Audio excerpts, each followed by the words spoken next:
నమస్తే welcome to right angle. ఆధునిక యుద్ధ సమస్యలకు పరిష్కారాలకు గగనతలమే సరిహద్దు. సమకాలీన రణరంగం అంతరిక్షానికి మారింది. భారత క్షిపణి వ్యవస్థ అత్యంత బలీయమైంది. వాయుసేన బలాల్ని భారత్ ఇటీవలే యుద్ధ ప్రాతిపదికన పెంచుతోంది. భారత భద్రతా సలహాదారు అజిత్ దోవల్ రూపొందించిన డిఫెన్స్ డాక్ట్రైన్లో need based development of military technology and improved intelligent networks గురించి ప్రత్యేకంగా ప్రస్తావించారు.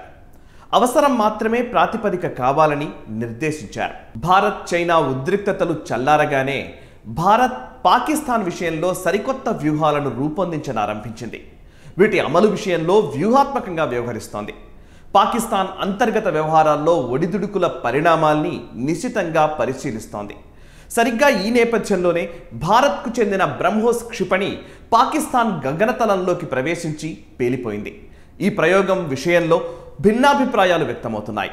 అత్యంత ఆధునిక సాంకేతిక పరిజ్ఞానంతో రూపొందించిన బ్రహ్మోస్ క్షిపణి నిజంగానే పొరపాటున ప్రయోగిస్తారా?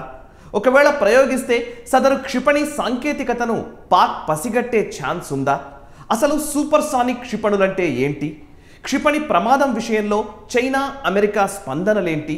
క్రూయిజ్ క్షిపణులు ఎన్ని రకాలు? ఇలాంటి అంశాలకు సంబంధించిన సమాచారాన్ని వివరించే ప్రయత్నం చేస్తాను. హర్యానాలోని సిర్సా వైపు నుంచి సూపర్సానిక్ మిజైల్ ఒకటి 124 కిలోమీటర్ల అవతల పాకిస్తాన్ సరిహద్దులో కూలిందని పాకిస్తాన్ ఆరోపించింది. ప్యాసింజర్ విమానాలు తిరిగే ఎత్తులోనే ఈ క్షిపణి దూసుకొచ్చి జనావాసాలపై పడిందని దాయాది దేశం పాకిస్తాన్ ఆరోపించింది. ఈ క్షిపణి ఉపరితలం నుంచి ఉపరితలంపైకి ప్రయోగించే సూపర్సానిక్ క్షిపణి. పాకిస్తాన్లో పొరపాటున పడిపోయిన క్షిపణి పేరు బ్రహ్మోస్ అని భారత్ కూడా స్పష్టం చేసింది. ఈ క్షిపణి పాకిస్తాన్ సరిహద్దులో 3 నిమిషాల 44 సెకండ్ల పాటు ఉందని, ఇది సరిహద్దు నుంచి 124 కిలోమీటర్ల దూరం ప్రయాణించిందని పాకిస్తాన్ ప్రకటించింది. సూపర్సానిక్ క్రూయిజ్ క్షిపణులను రాడార్ ద్వారా ట్రాకింగ్ చేయడం అంత సులభమైన విషయం కాదు. ఎందుకంటే అవి ఉపరితలానికి చాలా దగ్గరగా చాలా తక్కువ ఎత్తులో ఎగురుతాయి. దీంతో అత్యంత ఖరీదైన విలువైన బ్రహ్మోస్ క్షిపణి పొరపాటున ప్రయోగించడం సాధ్యమేనా అనే సందేహం వ్యక్తమవుతోంది. పాకిస్తాన్ అంతర్గతంగా సంక్షోభం ఎదుర్కొంటున్న సమయంలో క్షిపణి ప్రయోగం జరగడం అనుమానాలను రేకెత్తిస్తోంది. దక్షిణాసియా భౌగోళిక రాజకీయాల్లో తీవ్ర ఉద్రిక్తతలకు కారణమయ్యే అవకాశం ఉందనే చర్చ కూడా జరుగుతోంది. చైనా ఈ ఘటనపై అనుమానాలు వ్యక్తం చేయగా అమెరికా మాత్రం భారత్ వాదనను సమర్థిస్తోంది.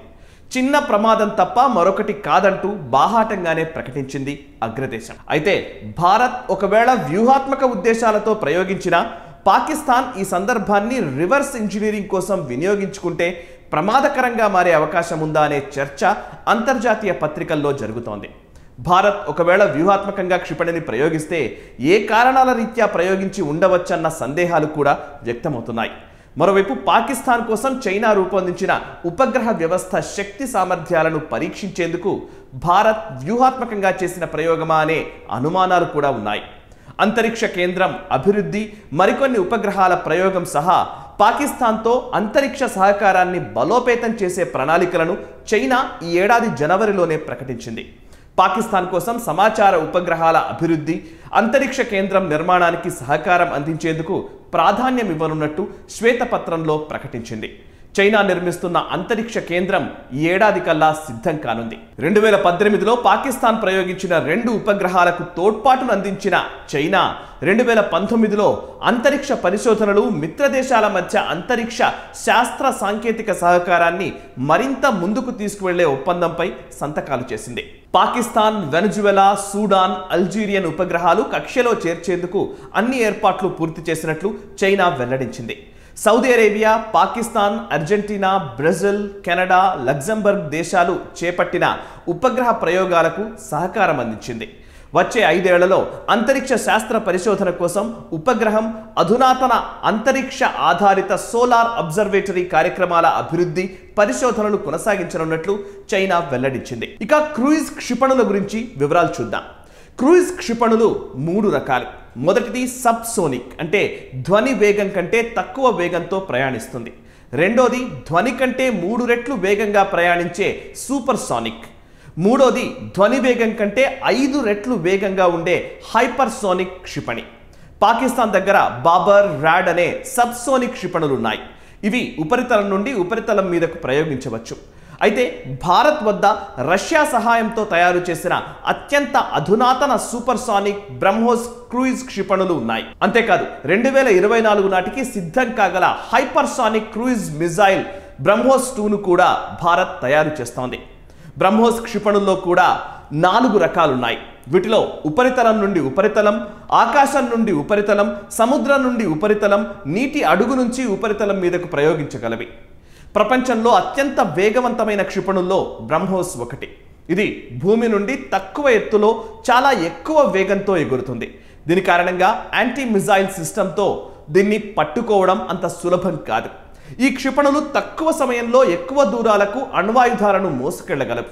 పాకిస్తాన్ రివర్స్ ఇంజనీరింగ్ చేసే ఛాన్స్ ఉందా అనే ప్రశ్నకు సమాధానం ఇప్పుడు చూద్దాం. పాకిస్తాన్ దగ్గర సూపర్సానిక్ లేదా హైపర్సానిక్ క్షిపణి సాంకేతికత లేదు. క్షిపణి కూలిపోవడం వల్ల ఇప్పుడున్న రూపంలో దాన్ని రివర్స్ ఇంజనీరింగ్ చేయడం చాలా కష్టం. ఈ రకమైన సాంకేతికతకు చాలా మౌలిక సదుపాయాలు కావాల్సి ఉంటుంది. దీన్ని రివర్స్ ఇంజనీరింగ్ చేయడం అత్యంత కష్టమైన పని. ఆయుధం లేదా క్షిపణి యథాతథ స్థితిలో దొరికినా దాన్ని చూసి రివర్స్ ఇంజనీరింగ్ ద్వారా కొత్తది తయారు చేయడం అసాధ్యం. అదే సమయంలో ఈ క్షిపణిని రివర్స్ ఇంజనీరింగ్ చేయడం పాకిస్తాన్కు అంత సులభం కాదు. అయితే భారతదేశ సాంకేతికతను ఖచ్చితంగా విశ్లేషించగలదు అంటారు నిపుణులు. ప్రతి క్షిపణి ఒక రకమైన కమాండ్ కంట్రోల్ సిస్టంతో అనుసంధానించి ఉంటుంది. దీనికోసం వివిధ సాఫ్ట్వేర్, హార్డ్వేర్లు ఉపయోగిస్తారు. వాటిని కాపీ చేయడం సాధ్యం కాకపోయినా వాటి స్వభావాన్ని అర్థం చేసుకోవచ్చు. అణ్వాయుధాలు, క్షిపణి సాంకేతికత వ్యాప్తిని నిరోధించడానికి MTCR అనే వ్యవస్థ ఉంది. ప్రస్తుతం America, Britain, France, Israel, Bharat సహా మొత్తం 35 దేశాలు ఇందులో భాగంగా ఉన్నాయి. అయితే అందులో పాకిస్తాన్ సభ్య దేశం కాదు. ఈ ఏర్పాటు ప్రకారం ఇందులో భాగమైన దేశాలు క్షిపణి సాంకేతికతను పరస్పరం పంచుకోవచ్చు. కానీ దాని గురించి సభ్యులందరికీ తెలియజేయడం అవసరం. ఈ సాంకేతికత ఏ సభ్యత్వం లేని దేశం గుప్పిట్లోకి వెళ్లకుండా మాత్రమే ఈ ఏర్పాటు చేశారు. ప్రపంచంలో క్షిపణుల వ్యాప్తిని ఆపడం దీని ఉద్దేశాల్లో ఒకటి. అయితే ప్రతి దేశం తన వద్ద ఉన్న సాంకేతికత మరే దేశానికి ఉండకూడదని కోరుకుంటుంది. అందువల్ల ఇవి అత్యంత రహస్యంగా ఉంటాయి. కాబట్టి మిగిలిన దేశాలు అటువంటి సాంకేతికతను యాక్సెస్ చేయడం కష్టం. కానీ అన్ని దేశాలు ఒకరి సాంకేతికతను ఇంకొకరు తెలుసుకోవడానికి ప్రయత్నిస్తూనే ఉంటాయి. తద్వారా మరింత మెరుగైన సాంకేతికతను సృష్టించడానికి ప్రయత్నిస్తాయి అనడంలో సందేహం అక్కర్లేదు. ఏది ఏమైనా పాకిస్తాన్లో పడిన భారత బ్రహ్మోస్ క్షిపణి కేవలం సాంకేతిక సమస్య వల్లనేనా, లేక భారత్ వ్యూహాత్మకంగానే ప్రయోగించిందా అనేది తేలాలంటే మరికొంతకాలం వేచి చూడాల్సిందే. ఈ వీడియో నచ్చితే లైక్ చేయండి, 10 మందికి షేర్ చేయండి అండ్ మీ కమెంట్స్ రూపంలో మీ అభిప్రాయాలు మాతో పంచుకోండి. మనసా వాచా కర్మణ దేశహితం కోసం పరితపించే నేషనలిస్ట్ హబ్ యూట్యూబ్ ఛానల్ని సబ్స్క్రైబ్ చేసుకోండి. జాతీయవాద జర్నలిజాన్ని ప్రోత్సహించండి. Thank you very much.